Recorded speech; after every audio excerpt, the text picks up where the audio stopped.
T's, guys, again, a great exercise for the back, for the scap, but a lot of times it's done wrong, okay? So we want to show you how to do it correctly. For us to do it in the weight room, ideally we'd like to have a training table or something flat, but for us in the weight room, an incline bench works fine for us. So what we tell our guys, if you're a right-handed pitcher, put your right knee in there. If you're a left-handed pitcher, put your left knee in there. It really doesn't matter either way, but just to kind of keep some uniformity, that's what we try to do. We want to lay flat, okay? But again, like we talked about in a lot of our videos, we want to make sure we maintain a neutral spine, okay? By maintaining a neutral spine, we're actually going to get the scap work that we need, the right function we need, and we're not going to crank anywhere else that we don't need, okay? So what we're going to do, we're going to lay flat here. We're going to pull our rib cage down. We're going to flex our glutes, okay? That's going to help us maintain a neutral posture.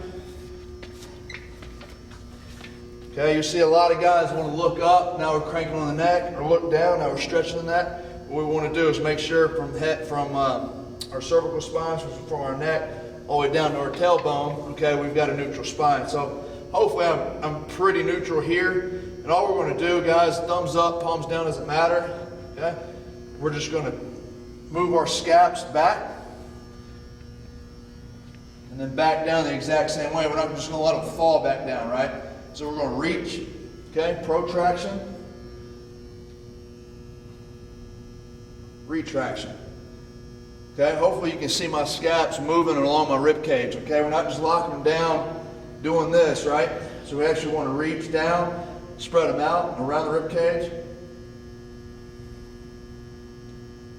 pulling towards the rib cage. And what you'll see around here, you see a lot of times when guys come down, they'll do this, try to get a little bit more mobility, a little bit more range of motion. Well, all you're doing is really cranking on your neck. You're not getting any more range of motion.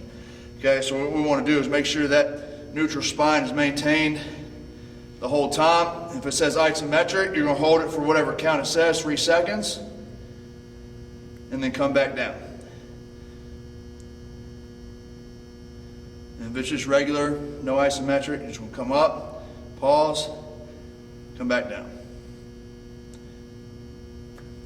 Pretty simple, guys. There's a couple more things we'll get into in some later videos of how to kind of add to this or how to troubleshoot this a little bit, but for the most part, that's what you want to do, is you want to make sure that we're working the mid-trap, okay, right between the scaps. We're not shrugging up at the top, we're not pulling down at the bottom, okay, we're nice and flat, nice and straight with our arms, moving our scaps out and back the whole time. Again, we want to be just as strong here, right, as we do here, okay, when we're throwing. So, let's know what you think.